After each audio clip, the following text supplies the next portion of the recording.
Hi, everybody. Jake Slebodnick for your hometown radio stations and Renda Digital TV with part 2 of our Panther preview for the River Valley Panthers coming into this season.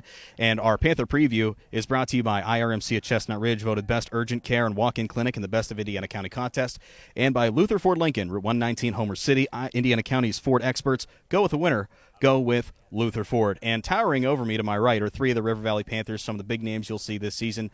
First to my immediate right is Dom Bartolini. He's taking the big step in leading, being one of the leaders for this offensive and defensive line. They lost a lot last year, but he's willing to step up along with some of his other teammates. And Dom, first thing I'm going to ask you, you guys have a big challenge this year is the offensive and defensive lines.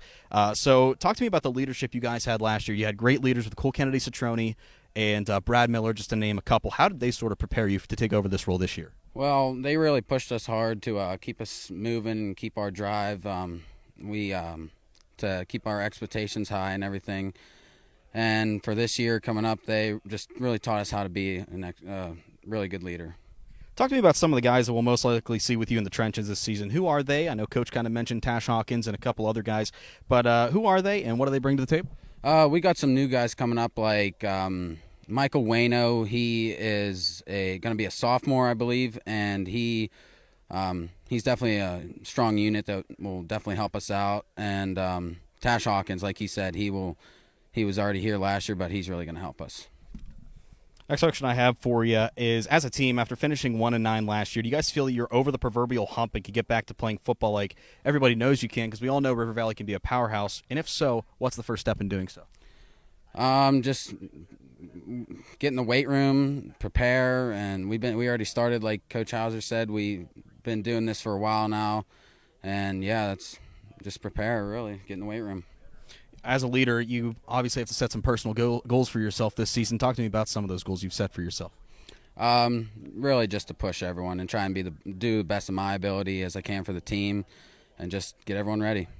I'm asking everybody this question, so I apologize if I sound like a broken record, but you guys came together in support to move home games this year to Salzburg. Yeah. We all remember the meeting about that, and I'm going to ask Dom and Luke about this next, but I want to get your personal thoughts. What did you think whenever you heard that home games are now going to be played at the Steam Academy in Salzburg?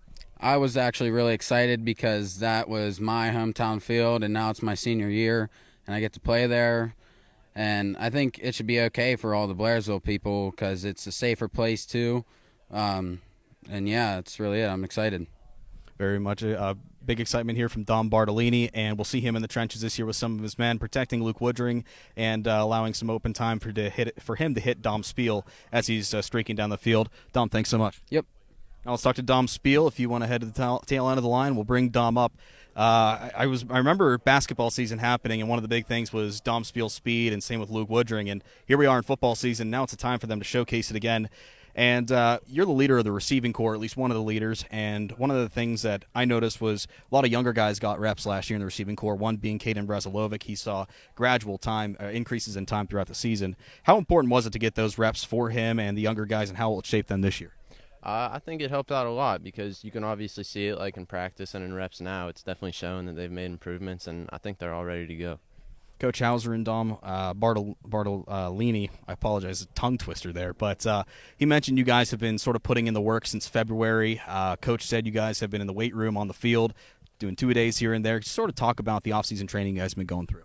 Yeah, it's been tough, obviously, a lot of conditioning, a lot of work, but it's what you got to do to become a better team, become stronger. You basically came into last season as a team's main receiver, and it seemed like you had no trouble getting acclimated to the role. Did you have any difficulty in becoming the team's main target, or was it an easy transition for you? Oh, no, I mean, it was obviously a little difficult, but transitioning over from basketball, a lot of the same skills apply, so I think it was all right transitioning. Since some of those same skills apply, I'm genuinely curious what kind of skills sort of transition over the two? Definitely speed is one thing, and then even like agility, being able to like break on routes is the same as doing dribble moves in basketball. So, you guys host Conemaugh Township the 25th to open their season. This is the second straight year you guys welcome the newcomer to your home field. What are some of the challenges in facing a new opponent right out of the gate? I mean, obviously haven't played them very much, so we don't know the ins and outs about them. But that's what we're gonna watch film on them. We're gonna see what they're like, and we're gonna be ready.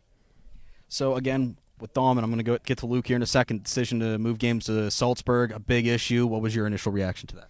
I mean, I was ecstatic. You know, I grew up on that field playing all elementary school and middle school, so it's a little bit of nostalgia to be back there for the senior year. And, yeah, I was very excited. Last question I have for you. Why should fans be excited about River Valley football this year? Because we're going to go out and we're going to win games. All right, Dom, thanks so much. All right, now the quarterback of the team, Luke Woodring. Luke, first thing I'm going to ask you, got to experience a full season under center last year. Talk to me about that, some of your personal takeaways from your first season as quarterback. I mean, obviously the record didn't show, but I feel like we had a productive year. I mean, though we went 1-9, I mean, like I had Dom out there. It's his first year, and good targets there. Sammy Yanitz, another good receiver I had. So it was good to have like that speed and those assets to throw to. Despite the challenges last year, how were you guys able to stay sort of mentally intact throughout the course of the season? Well, Coach Hauser did a really good job of pulling us aside after every week and made sure we were ready. Kept our heads on straight, and we just game plan for the next week. Always looking forward. Flashing it back to Week 10 last year, 41-6 win over Everett, a great note to leave off on throughout the season, and it just indicated how good River Valley can truly be on the gridiron. So tell me, what is going to make this year's team fun and really awesome to watch? We're young. We're going to build off that win last year. I mean, we have a lot of speed and guys returning, so I just think that experience is going to help us build this year. Question I wasn't really prepared for, but I want to get your opinion on this. We've seen exponential growth with the Heritage Conference over the past couple of seasons. Lots of teams coming in. What does that say about the prestige of the Heritage Conference, about how challenging these teams can be, and how you're in for a really big contest week in and week out? I mean, it just shows how tough the conference is, and it just shows that we have to be ready every week and game plans every week. Yeah, it's just becoming a tougher conference. You talked about how young of a team that you guys have, and flash it back to last year. One of those young leaders was Sam Yanitz, and he really developed as a receiver, a running back, really just all over the field, really becoming a big member of that offensive production last year. From your personal perspective, because you fed him the ball a lot, how has he grown over the course of the last season? I mean, he's grown a ton. If we can keep him healthy, he'll be one of the best players in the conference. Super fast, great hands, use him in the backfield. He's super smart, and just ready to work with him. Okay, so the moment of truth, the time about the conversation about moving home games to Salzburg. You were one of the two people that went up before the school board and before everybody in attendance, and you expressed the team's, I don't want to say interest, but sort of need to move to Salzburg. And I remember back to when that meeting took place, everybody showed up and supported the decision, whether you were from Salzburg or Blairsville. And again, you shared your thoughts. I'd like to ask if you could share why you were so passionate about that decision. It was really about bringing our two communities together.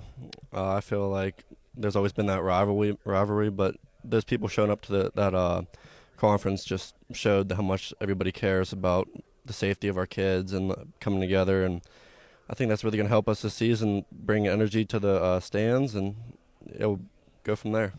Last thing, how did that conversation start with the team? I mean, it's got to formulate somewhere, and you don't get a result without a starting point. Talk to me about how that decision to move, that you guys wanted to move games to Salzburg, how that sort of came into fruition.